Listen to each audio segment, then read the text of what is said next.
Hello बच्चों, मेरा नाम है अनुभव और आप देख रहे हैं टॉपर एक्स यूट्यूब चैनल। आज की इस क्लास में हम class 10 science chapter number first रासायनिक अभिक्रियाएं एवं समीकरण के most important question and PYQ की क्लास लेके आ गए हैं। यदि आप भी साइंस में 90 या 95% प्लस नंबर लाना चाहते हैं तो आज की इस हमारी वीडियो में ज़रूर से जुड़िए। चलिए शुरू करते हैं आज का पहला टॉपिक, जो कि है मोस्ट इम्पोर्टेंट रिएक्शन, संयोजन या संगलन अभिक्रिया।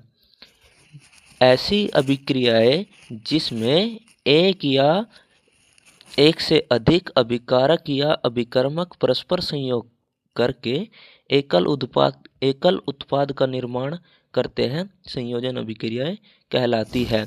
जैसे Mg जो कि सॉलिड स्टेट में होगा प्लस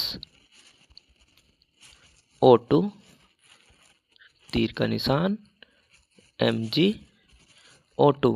आप देख रहे होंगे कि इधर O2 है और इधर सिंगल है, तो हम रिएक्शन को बैलेंस करने के लिए यहाँ पे 2 लगा देंगे। अब दिख रहा है क्योंकि आप Mg भी 2 हो गई है और इधर Mg सिंगल है, तो इधर भी 2 लगा देंगे और ये गैसीय फॉर्म में होगी। तो ये एग्जाम्पल होगा संयोजन अभिक्रिया का। ये क्या है? मैग्नीशियम। ये है मैग्नीशियम और ये क्या है? ऑक्सीजन।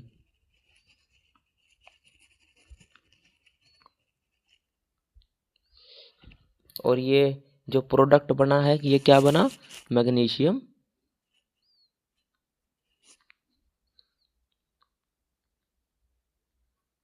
Magnesium oxide.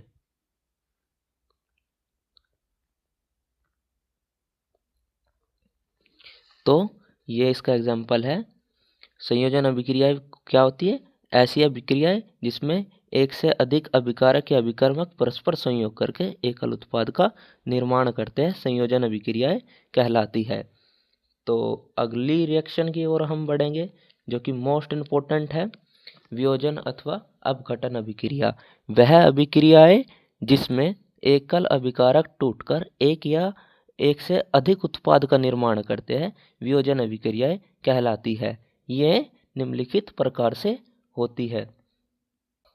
वियोजन अभिक्रियाएं 3 प्रकार से होती है। सबसे पहले उसमें वियोजन, वह अभिक्रिया जिसमें यौगिक ऊष्मा के द्वारा 2 या 2 से अधिक सरल पदार्थों में वियोजित होते हैं, उसमें अपघटन कहलाते हैं।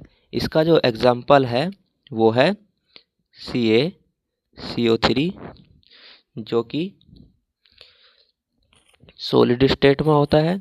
यहाँ पे लगाएंगे हम तीर का निशान, इसके ऊपर लिखेंगे उसमें अपघटन, जो कि किस किस में टूटेगा? CaO और प्लस CO2 और इसमें उसमें बाहर निकलती है। ये CaCO3 क्या है? CaCO3 है कैल्शियम कार्बोनेट।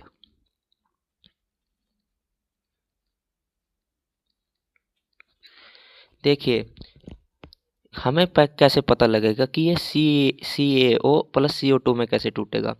देखिए जो कैल्शियम है वो अकेला है कैल्शियम, और ये O यहाँ पे आ गया। तो हमें कुछ ऐसा प्रोडक्ट बनाना है कि लगे कि हाँ रिएक्शन अच्छे से कंप्लीट हो। यानी कि हमें दिख रहा है कि यहाँ पे 3 ऑक्सीजन है, तो एक इसके साथ जल जाएगा और एक CO2 बच जाएगा, 2 कार्बन है, ताकि ये रिएक्शन अच्छे से बन जाए। तो ये क्या है? ये है बिना बुझा हुआ चूना, जिसको कहते हैं कैल्शियम ऑक्साइड। Calcium oxide. और यह है हमारी कार्बन डाइऑक्साइड।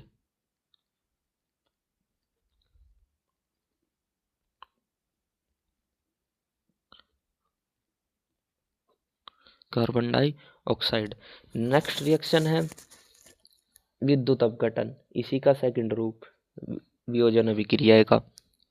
वह अभिक्रियाएं जिसमें यौगिक के जलीय विलयन में विद्युत धारा प्रवाहित करने पर यह दो या दो से अधिक पदार्थों में अपघटित हो जाते हैं, विद्युत अपघटन अभिक्रिया कहलाती है। यह मोस्ट इम्पोर्टेंट रिएक्शंस है जो कि हर साल बोर्ड एग्जामिनेशन में आती है, 2 नंबर में पूछे जाते हैं विद एग्जाम्पल। रिएक्शन भी आपको याद करनी है, मेन है रिएक्शन। अगर आपकी रिएक्शन याद रहेगी तो आपके ये आगे आगे भी काम आएगी, क्योंकि रिएक्शन वाले क्वेश्चन आते हैं। तो जो इसका एग्जाम्पल है वो मैं बताता हूँ क्या है। H2O, यहाँ पे लगा देंगे हम तीर का निशान, यहाँ पे लिख देंगे विद्युत अपघटन, विद्युत अपघटन। तो H2O कैसे बनता है, हाइड्रोजन गैस और प्लस ऑक्सीजन गैस। तो ये टूट जाएगा hydrogen gas plus oxygen gas. आप देख रहे होगे कि यहाँ पे हाइड्रोजन के 2 आइटम हैं और यहाँ पे सिंगल एटम है, तो हम यहाँ पे 2 लगा देंगे। अब आप देख रहे हैं 2 दूनी 4, हाइड्रोजन के 4 है और इधर 2 है, तो हम यहाँ पे भी 2 लगा देंगे, 2 दूनी 4। तो अब ये रिएक्शन बैलेंस हो गई। ठीक है, अगले टाइप है वियोजन या अपघटन की। तो यह है प्रकाशीय अपघटन। जब वियोजन अभिक्रिया सूर्य के प्रकाश द्वारा होती है तो यह प्रकाशीय अपघटन अभिक्रिया कहलाती है। इसमें जो एग्जाम्पल लेंगे हम वो क्या है, AgCl, यहाँ पे तीर का निशान, इसके ऊपर लिख देंगे हम सूर्य का प्रकाश। जो हमारा प्रोडक्ट बनेगा, प्रोडक्ट क्या बनेगा हमारा, वो बनेगा Ag प्लस Cl2। जो Ag होता है वो जो Ag होता है वो हमेशा सॉलिड स्टेट में निकलता है, और Cl होता है वो हमेशा गैस स्टेट में निकलता है, और ये जो प्रोडक्ट होता है ये हमेशा सॉलिड स्टेट में होता है। अब आप देख रहे होंगे कि यहाँ पे Cl के 2 है और यहाँ पे सिंगल है, तो हम रिएक्शन बैलेंस करने के लिए यहाँ पे 2 लगाएंगे। और आप देख रहे होंगे कि यहाँ पे Ag का सिंगल एटम है और यहाँ पे 2 एटम है, तो हम यहाँ पे 2 लिख देंगे ताकि रिएक्शन बैलेंस हो जाए। इसको कहते हैं हम सिल्वर क्लोराइड। सिल्वर क्लोराइड, इसका एक और नाम क्या है सिल्वर क्लोराइड का, वो है रजत दर्पण।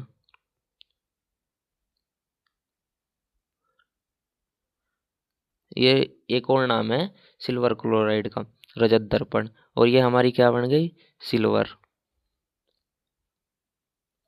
और ये क्लोराइड, ये क्लोरीन है, ये हमारी क्लोरीन गैस है। तो बच्चों हम नेक्स्ट अभिक्रिया की ओर बढ़ते हैं। यह है मोस्ट इम्पोर्टेंट अभिक्रिया जो कि विस्थापन अभिक्रिया है। इससे ये आपके बोर्ड एग्जामिनेशन में जरूर पूछे जाएगी। विस्थापन अभिक्रिया वे अभिक्रियाएं जिसमें एक या अधिक सक्रिय तत्व कम सक्रिय तत्व को उसके यौगिक के विलयन से विस्थापित कर देते हैं, विस्थापन अभिक्रिया कहलाती है। जो इसका एग्जाम्पल होगा वो होगा Fe, जिसको आयन कहते हैं, सॉलिड स्टेट में होगा, plus CuSO4 sodium carbon sulphate, जो कि एक्वस स्टेट में होगा, यहाँ पे तीर का निशान। इसमें क्या होता है, इसमें क्या होता है, मतलब ये जो Fe है ये Cu के स्थान को, मतलब Cu को यहाँ से हटा के खुद जुड़ जाएगा। तो यहाँ पे क्या होगा, FeSO4 और ये प्लस Cu, जो कि क्या हो जाएगा सॉलिड स्टेट में, और ये एक्वस स्टेट में। तो ये क्या है, यहाँ पे ये है आयन, और ये क्या है यहाँ पे कॉपर सल्फेट।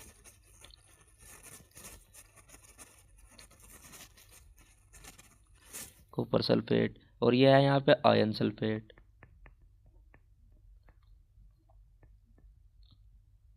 आयन सल्फेट, और ये यहाँ पे कॉपर। इसमें क्या हुआ है, ये जो Fe है आयन होता है, ये सक्रियता श्रेणी में कॉपर से ऊपर होता है, यानी कि ये अधिक सक्रिय होता है। ये जब इसके विलयन में डाला जाता है कॉपर सल्फेट के विलयन में, तो ये इसको विस्थापित कर देता है, यानी कि इसको हटा के खुद इसके स्थान पे जुड़ जाता है और आयरन सल्फेट बना लेता है। तो ये ऐसे हमारी रिएक्शन कंप्लीट हुई। अब हम बढ़ते हैं नेक्स्ट रिएक्शन की ओर, जो कि है द्विविस्थापन।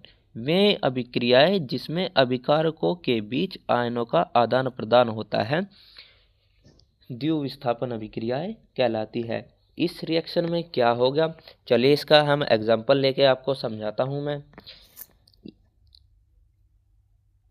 Na2SO4 प्लस BaCl2 तीर का निशान BaSO4 प्लस 2NaCl। तो ये क्या है, ये सब के सब एक्वस स्टेट में है। ये एक्वस। एक्वस का मतलब होता है कि अवक्षेप के रूप में, मतलब लिक्विड स्टेट से एक्वस मतलब अवक्षेप के रूप में है ये।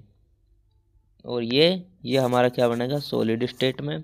और ये एक्वस, ये है क्या है, ये है सोडियम सल्फेट। मैं इनके नाम लिख देता हूँ, फिर आपको रिएक्शन को अच्छे से समझाता हूँ। ये है हमारा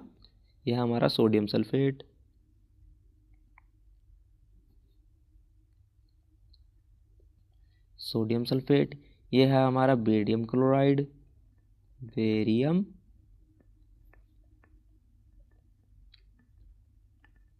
क्लोराइड, ये हमारा बना है हमारा बेरियम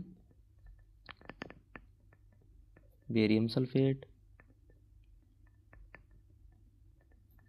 और ये हमारा क्या बना है, सोडियम क्लोराइड, जिसको हम साधारण नमक भी कहते हैं।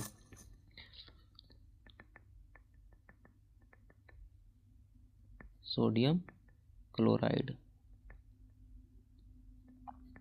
तो बच्चों इस रिएक्शन में देखें क्या हुआ है, Na जो है वो बेरियम से अधिक सक्रिय है। यानी कि अगर ये इन दोनों के बीच में रिएक्शन होती है तो सोडियम क्या करता है, इस Ba को हटा के अपनी जगह पे लग जाता है और Ba को अपना स्थान दे देता है। तो देखिए क्या हुआ है, यहाँ पे सोडियम का सल्फेट था तो यहाँ पे बेरियम का सल्फेट बन गया, और बेरियम का क्लोराइड था, यहाँ पे सोडियम का क्लोराइड बन गया। तो ये रिएक्शन मतलब आयनों का आदान प्रदान हो रहा है, मतलब एक दूसरे के वो स्थान एक्सचेंज कर रहे हैं। तो इस टाइप में इस रिएक्शन को डबल डिस्प्लेसमेंट रिएक्शन के नाम से जानते हैं। नेक्स्ट रिएक्शन है रेडॉक्स अभिक्रिया। किसी अभिक्रिया में यदि एक अभिकारक उपचयित तथा दूसरा अभिकारक अपचयित होता है, में अभिक्रियाएं उपचयन या अपचयन अथवा रेडॉक्स अभिक्रिया कहलाती हैं। मतलब ऐसी रिएक्शंस में ऑक्सीकरण तथा अपचयन दोनों एक साथ होते हैं। इस टाइप की रिएक्शन को रेडॉक्स अभिक्रिया या अपचयन या उपचयन अभिक्रिया भी कहते हैं। तो इस टाइप की रिएक्शन का एग्जाम्पल देखें क्या है, ZnO प्लस C जो कि सॉलिड स्टेट में होगा, तीर का निशान। तो ये क्या है, जिंक क्या होगा, अकेला हो जाएगा और प्लस CO। इस रिएक्शन में क्या हुआ देखिए, यहाँ पे कार्बन का हुआ है अपचयन, क्योंकि यहाँ पे ऑक्सीजन का क्या हुआ है, योग हुआ है। यहाँ पे क्या है, कार्बन का है उपचयन और जिंक का क्या हुआ है, अपचयन। जिंक का हुआ है अपचयन। उपचयन क्या होता है, जहाँ पे ऑक्सीजन का योग या इलेक्ट्रॉन का त्याग होता है, वहाँ पे उपचयन या ऑक्सीकरण कहते हैं।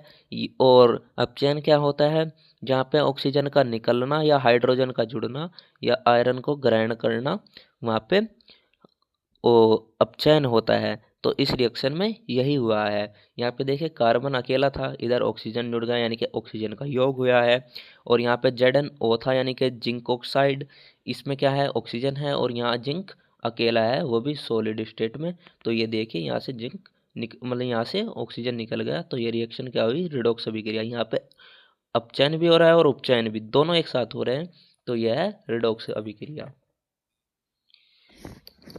तो बच्चों रिएक्शन अभिक्रिया नंबर 6 की ओर बढ़ेंगे। में अभिक्रियाएं जिसमें उत्पाद के निर्माण के साथ साथ ऊष्मा निकलती है उन्हें ऊष्माक्षेपी अभिक्रिया कहते हैं, अर्थात इसमें ऊष्मा निकलती है।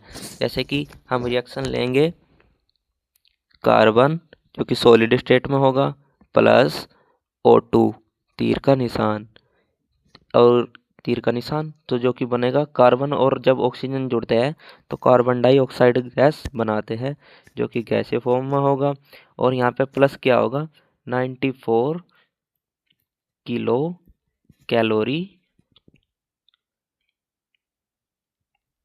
कैलोरी ऊर्जा इसको मतलब रिएक्शन से निकलेगी। ये है हमारा कार्बन ऑक्सीजन और ये कार्बन डाइऑक्साइड।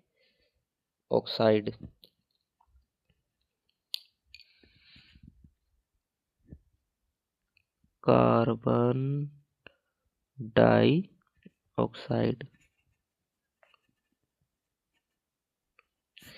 नेक्स्ट रिएक्शन की ओर बढ़ेंगे ऊष्माक्षेपी।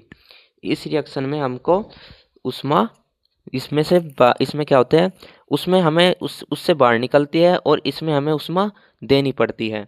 में रासायनिक अभिक्रिया है जिसमें ऊष्मा का अवशोषण होता है ऊष्माक्षेपी ऊष्माशोषी अभिक्रियाएं कहलाती है। जैसे N2 प्लस O2 तीर का निशान, ये बनाएंगे 2NO रिएक्शन बैलेंस करने के लिए, और इसमें -45 किलो कैलोरी देनी पड़ती है हमें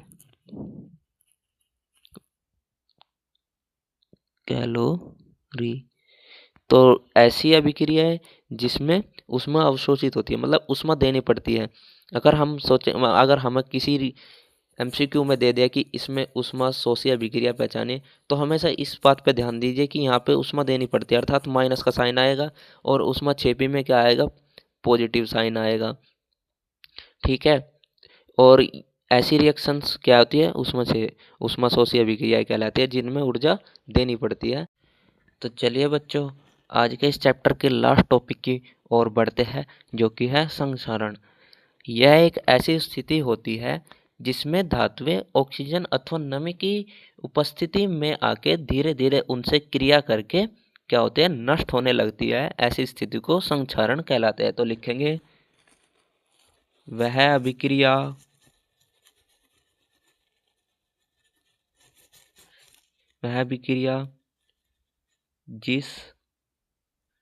जिसमें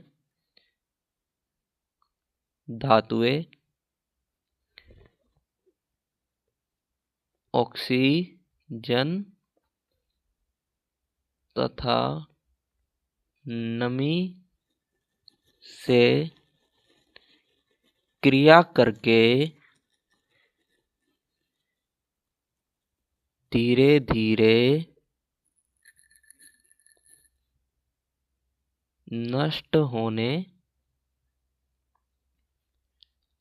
लगती है।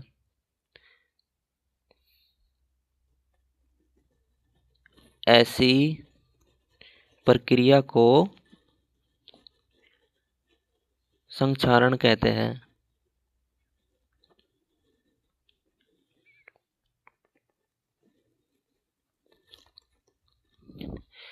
वह अभिक्रियाएं जिसमें धातुएं ऑक्सीजन तथा नमी से क्रिया करके धीरे धीरे नष्ट होने लगती है संक्षारण कहलाती है। ऐसी प्रक्रिया संक्षारण कहलाती है।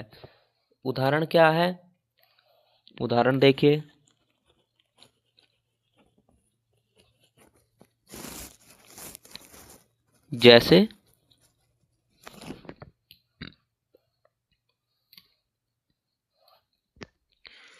जैसे लोहे पर जंग लगना,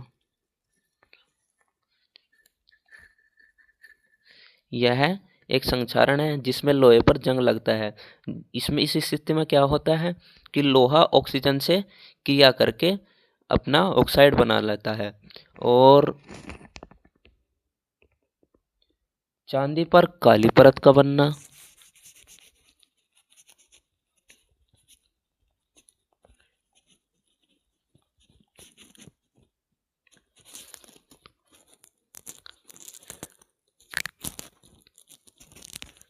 और जो तीसरा एग्जाम्पल है वो क्या है, तांबे पर हरी परत का बनना। तो ये संक्षारण के एग्जाम्पल है, लोहे पर जंग लगना, चांदी पर काली परत का जमना और तांबे पर हरी परत का जमना, ये संक्षारण के उदाहरण है।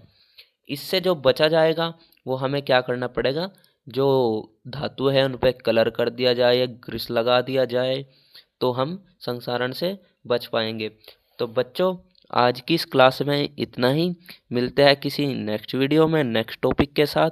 तो प्लीज़, अगर आपको वीडियो पसंद आई है तो वीडियो को एक लाइक कीजिए, चैनल को सब्सक्राइब कीजिए और वीडियो को शेयर कीजिए ताकि यह ज़्यादा से ज़्यादा बच्चों तक पहुंच पाए। जय हिंद, जय भारत।